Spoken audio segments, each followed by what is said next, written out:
Bonjour à tous, deuxième vidéo de ce cours sur la cohésion de la matière, donc suite et fin de ce chapitre 6, avec eh bien, on va dire la notion de miscibilité et de solubilité, qui sont des notions très importantes en chimie. Dès qu'on passe sur de l'expérimentation, il faut avoir besoin de ces notions-là et de les maîtriser. Ça, c'est très important. Je fais ça beaucoup en première STL, où on manipule beaucoup plus. Et donc ça, vous devez le savoir. Et on va finir ce chapitre sur des, des cas un peu plus concrets. Voilà, tout ce qu'on a appris va nous servir à ça, sur notamment les savons. Alors, on va commencer cette vidéo donc par la miscibilité et la solubilité. Alors, qu'est-ce que c'est que la miscibilité? Miscibilité, vous l'avez appris en seconde, sûrement au collège aussi. Lorsqu'un solide est liquide, il peut bien sûr être soluble dans un solvant en toute proportion. Dans ce cas, on dit que les deux liquides sont miscibles. En gros, ils se mélangent. Donc deux liquides sont miscibles lorsqu'ils se mélangent l'un avec l'autre pour former un mélange qu'on appelle un mélange homogène.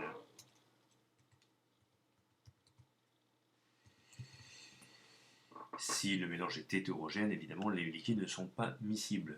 Exemple de deux liquides qui ne sont pas miscibles, l'eau et l'huile. Donc l'eau et l'huile ne sont pas miscibles, ils forment un mélange hétérogène.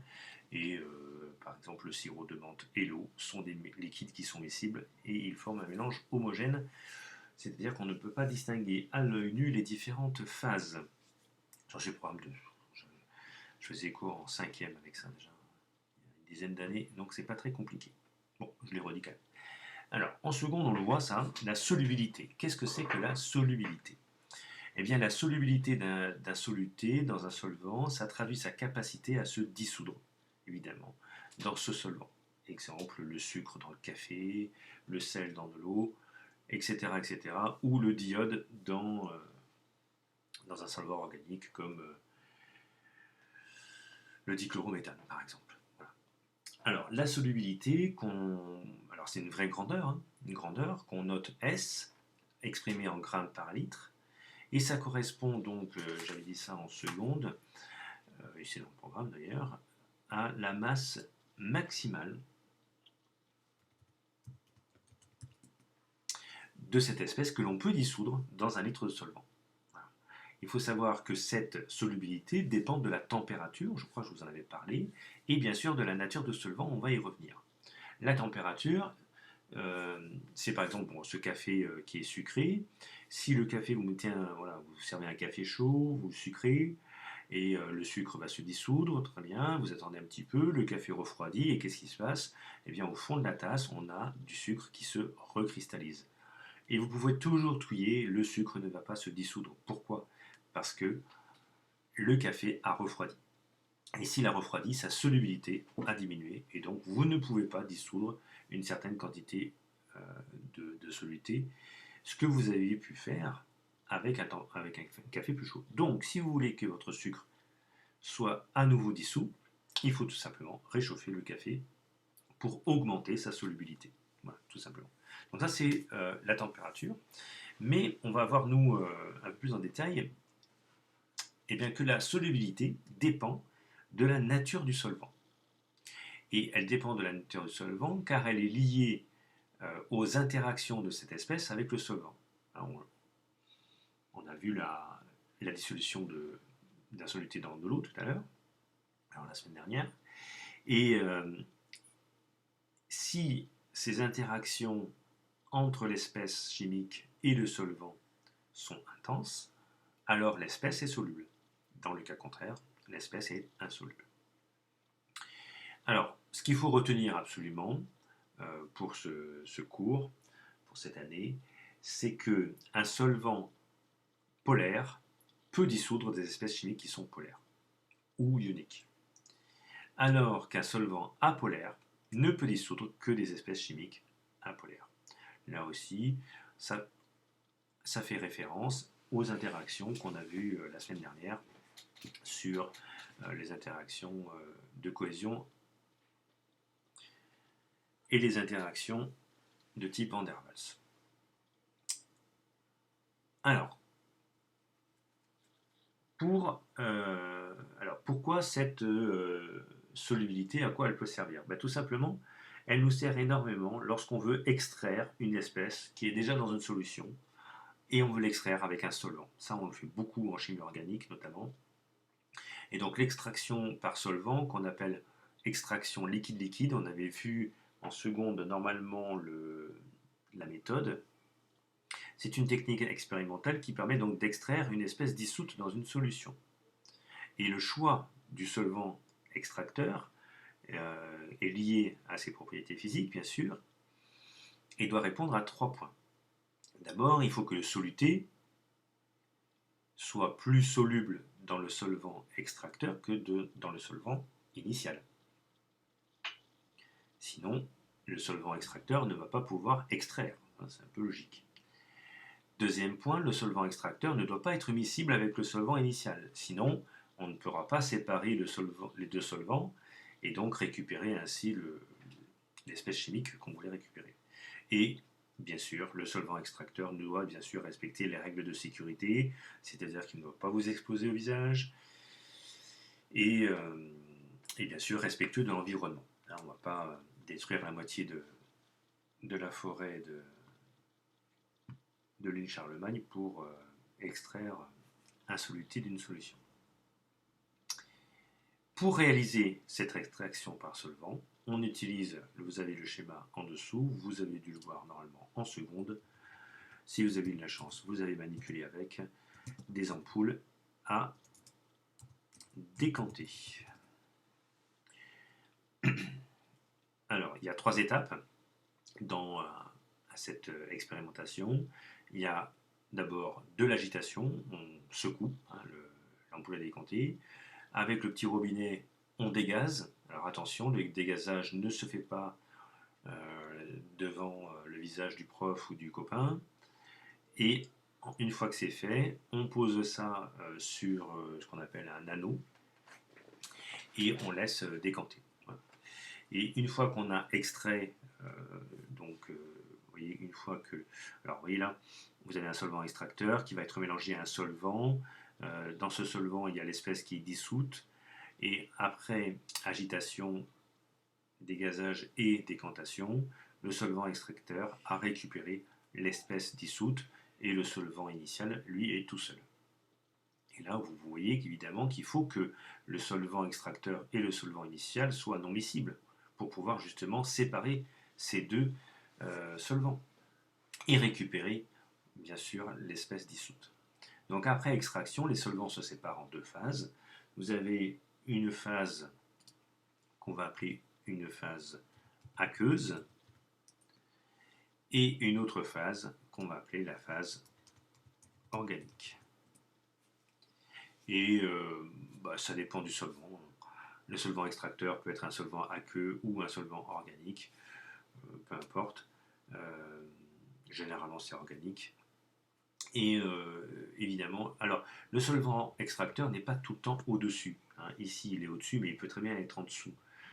Je fais un TP là-dessus en seconde sur l'extraction du diode, justement. Je ne sais pas si vous vous souvenez, pour ceux qui étaient avec moi en seconde, avec des solutions qui étaient jaunes, puis violettes. Voilà. Et donc c'est la phase qui a la plus faible densité qui est au-dessus et donc qui surnage. Voilà pour l'extraction par solvant. On va finir donc ce cours avec les molécules qu'on appelle des molécules un peu particulières, des molécules amphiphiles. Celui-là, ça ne va pas vous faire sourire. Alors, les molécules amphiphiles, qu'est-ce que c'est? Eh bien, ce sont des molécules qui possèdent une partie de la molécule qui est soluble dans l'eau, et donc on va avoir un caractère, vous avez entendu ce mot-là, hydrophile. Hydrophile, ça veut dire hydro, eau, phile, une certaine appétence, donc on aime bien. donc on aime bien l'eau, donc soluble dans l'eau, et une autre partie qui, elle, soluble dans les graisses.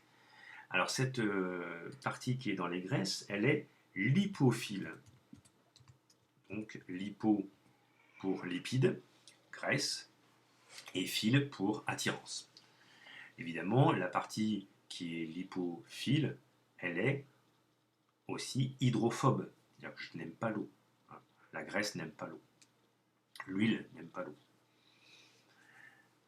Alors, la partie hydrophile d'une molécule, elle est toujours polaire ou ionique. Et la partie qui est lipophile, elle est apolaire et donc insoluble dans l'eau. Vous avez ici un schéma qui est finalement le schéma d'une molécule de savon. On va le voir tout à l'heure. Donc les savons, c'est un ion qui est un ion carboxylate, avec une partie ici COO- qui est la partie hydrophile. On va parler de tête hydrophile. Et la queue va être lipophile. Voilà. On va voir ça tout à l'heure dans les savons. Alors justement, les savons, les détergents, les émulsifiants, on va voir ça en fin de chapitre, sont des molécules amphiphiles et qui sont aussi appelées, ça vous l'avez peut-être déjà entendu parler, de tensioactifs. Peut-être en SVT, vous voyez ça. Tensioactifs. Alors justement, bon, ce caractère amphiphile, on va le voir sur les savons. Les savons sont donc des tensioactifs, ils ont donc un caractère amphiphile qui explique justement la propriété lavante des savons.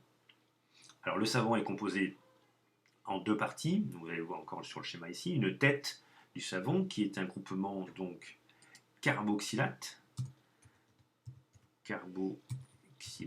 Alors carboxylate, en fait ça vient de carboxyle, le groupe carboxyle c'est COOH, double liaison OOH.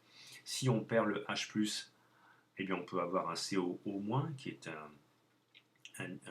donc un ion carboxylate. Et ce groupement carboxylate est hydrophile. Donc il aime l'eau et il crée des interactions avec l'eau. Cette partie de molécule, la tête du savon, est polaire. Contrairement à la queue du savon, qui elle est apolaire. La queue du savon, c'est la longue chaîne carbonée, d'accord. Cette chaîne carbonée constitue la partie qui est lipophile, c'est-à-dire qui aime les graisses, mais du coup elle n'aime pas l'eau. Et si elle aime les graisses, ça va créer donc des interactions avec les lipides. Et évidemment, si elle n'aime pas l'eau, elle est apolaire. Alors, comment ça se fait comment on se lave les mains? C'est vrai qu'en ce moment, se laver les mains, c'est très important. Pourquoi il faut bien frotter? Vous allez voir ça pourquoi.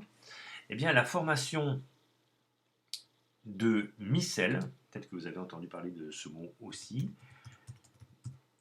va rendre possible la dissolution dans l'eau d'une tache d'huile présente sur les mains ou sur un tissu. Ça marche de la même façon. Alors, qu'est-ce qui va se passer? Eh bien, cette tache va se laisser entourer par les molécules de savon et la tache de graisse, bien sûr, des lipides, va se laisser aborder, entourer par la partie qui est lipophile du savon, donc la queue du savon. Et la queue du savon va rentrer dans la graisse et l'attirer avec elle. Alors que, dans le même temps, la partie hydrophile, donc la tête du savon, va entraîner la tache dans l'eau parce que lui, il veut aller vers l'eau. La tête du savon veut aller dans l'eau.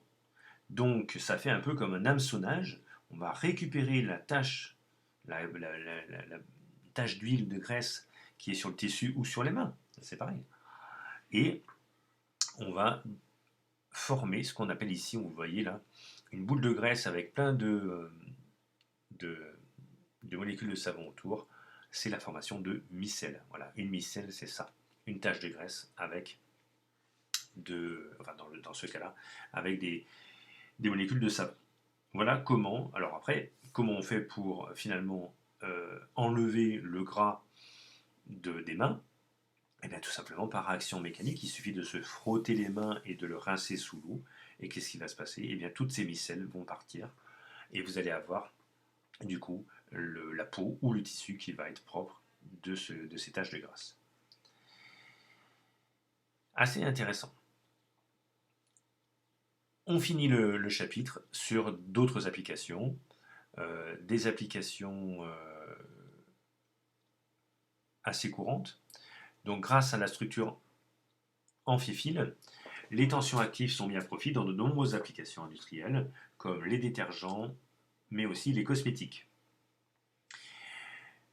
Les tensioactifs sont également très souvent utilisés dans le domaine alimentaire, pour notamment stabiliser les émulsions avec les lécithines. La lécithine est donc un petit composé pour, comme, pour, pour le domaine alimentaire. Alors, on va expliquer rapidement pour finir qu'est-ce qui se passe dans une émulsion. Alors, dans une émulsion, les molécules tensioactives enrobent les gouttelettes de corps gras, exemple une mayonnaise, hein, typique, et elles se fixent à elles avec la partie qui est lipophile, pour former des micelles de globules de corps gras. Voilà.